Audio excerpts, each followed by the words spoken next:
I'm Tim Johnston and this is Tough and you're watching Classic Auto Rescues. In this video, I'm showing you how to replace the throttle arm on a John Deere Gator. Let's get into the video. Specifically, this is a 2014 John Deere 825i, and we've been having this problem over the past couple years. We kind of ignored it, kind of jerry-rigged it to work. And the throttle arm, this is actually a pretty common problem, is flawed from the factory. So there's a little bearing of the throttle arm. This is where it fails, right here. Over time, it wears and it'll pop right off. So like when it's like under stress, like quick stress, like you'll put the throttle down real far and then back off real quick. I don't know, like you're trying to get over a hump, or I don't know, you hit a bump and your foot kind of slipped. Well, this can actually pop off and you're just dead in the water. Unless you come in here, slide it back on, then you're good to go. But then it'll still slide off in the future. So we kind of jerry-rigged it with a zip tie here, and it kind of works, but like the vibrations will cause it to slide down. So like it's not a fix. Like it helps a little bit, but it's not a permanent fix. Now this isn't even a recall. The John Deere knows that this is a problem, so they issued statements to their techs notifying that this is a problem and to look out for it with these certain issues. I got the part right here. It's actually cheapest from John Deere, if you can believe that. It was $31.32, and it comes in a nice little box. Part number is MIA 13084. You can see it right there, hopefully. And it comes in a little sack, and it looks just like this. It looks just like the old one if you're just looking at it. But whenever I take the other one off, I'll show you. Basically, all they did is they reversed the actual, like, if this is like an arm, this is like your humerus, and then you have like your everything else down here. Like this is your elbow joint working up and down. So that actual like arm part, they've pretty much just like inversed the joint here. So like it's actually like impossible for it to slip off. And I'll show you whenever we take this one off. Now I believe you only need two tools, a 13mm wrench and a screwdriver, a straight screwdriver that is, because you got to pop a little retainer off here. So I just slide my zip tie down, and you can see it just pops right off. It's not supposed to do that, because with vibrations and with working the throttle and everything, it's going to pop off. And then what we have to do is just pop it right back on and then try to make it home. But yeah, it pops off way easier than it should. Obviously a big flaw from the factory.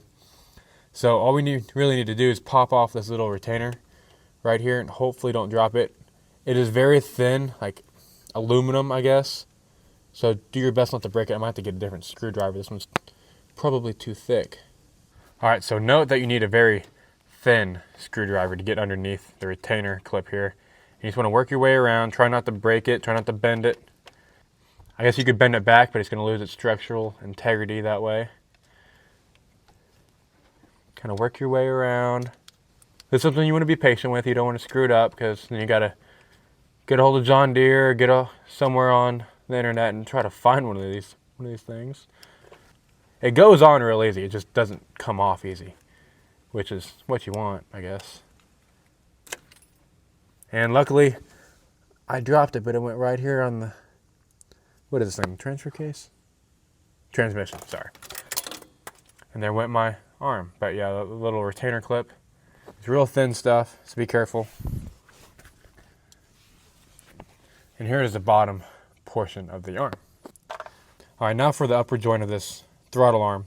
It is spring loaded, and I don't know if whenever I take this off, the spring is going to wrap around a bunch of times and cause issues. So I'm going to take a screwdriver and kind of wedge it behind that spring and behind everything else going on here. So hopefully, if it does go crazy, I can either hold it there or something.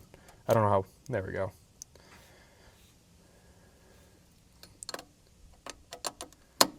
And it is a 13mm. So use your socket, use your wrench, whatever you want.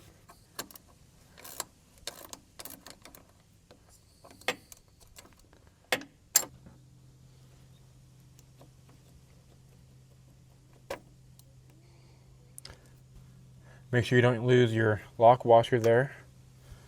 And then it just kind of wiggles off.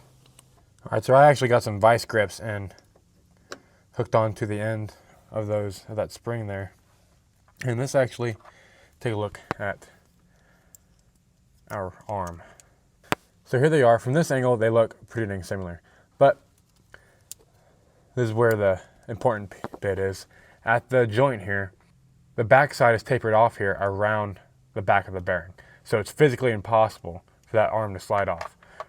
When taking the other arm off, you see the back of their arm is not tapered off. It's the same size as the bearing. So that's going to allow it to slip right off. Not the greatest design. I guess they didn't think that it would come off, but it did. So this is the difference. Like I said, the back of this arm is tapered off around the bearing, so it's actually impossible for it to come off. It's a lot better design.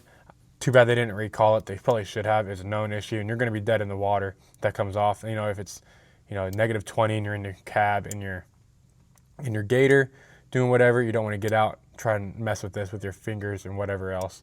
So slide this bad boy back on.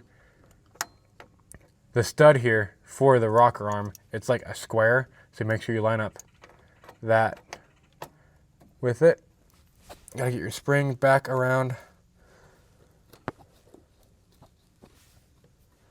it here, and it's going to go on just like it came off. You got to wiggle it, wiggle and push, wiggle and push, wiggle and push, and you'll feel it. It'll only go so far. The way that it works is actually kind of interesting. I wish I would have took pictures to show you guys this, like up close, but obviously you can look at yours. The top of the rocker arm goes against this bolt right here, and then your cable obviously is only so long to where like this will max out and it'll bind right here to only go so far. So whenever it pulls against it, it's actually turning the throttle. So everything's kind of set for you. All you got to do is install the new one. Lock washer back on. Your nut.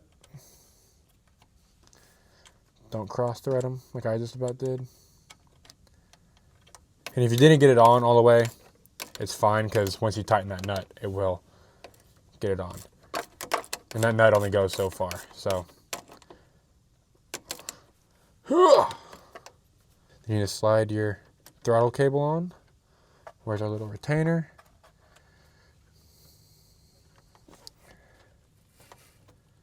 Smash that retainer back on. It goes on real easy. Just push it on with your fingers. Then look around and make sure you didn't forget to put anything on here, and then you should be good. All right, let's go ahead and fire it up and work the throttle a little bit and make sure everything's working right.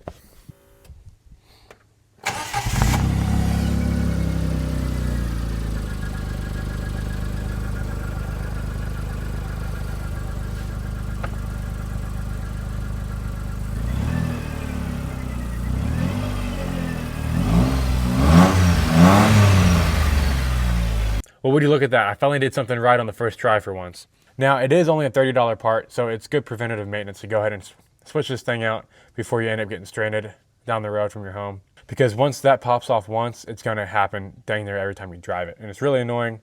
It's an awful design, really. But this is what you got to work with. So, if you guys liked the video, if I helped you out, we couldn't find any videos on YouTube showing how this is done. So, maybe hopefully I just give you the confidence to do it. It's real easy. You know, if I wasn't videoing, it'd probably take me 5 minutes, if that. If you like the video, like it, subscribe. If you like car stuff, back there is a 72 Duster. I'm in the process of getting it running and driving and back on the road. It's been off the road for double the amount of time I've been alive. So go check out those videos if you'd like. Lots of car content. Got a little bit of tractor content on there too, if you'd like. Let me know how your guys' John Deere Gators are. This is, like I said, the 2014 John Deere 825i has little over 1,000 hours. I think Dad said 1,040 or 1,050, something like that. And the only problems he's ever had with it is his starter went out and he had to replace a plug wire. And that's it. We've had this Gator for a long time. It's obviously had a bit of wear and tear on it. We don't rough anything up too much, but we drive it around the farm, drive it down the dirt roads, all that kind of stuff. If you have any questions or comments, go ahead and put them down in the comments. I'll make sure to reply. I do reply to every single one of my comments. So if you want to just talk about Gators or cars or whatever, drop a comment down below and we can talk about it. This has been another simple install with Classic Auto Rescues. Thank you guys for watching and have a fantastic day.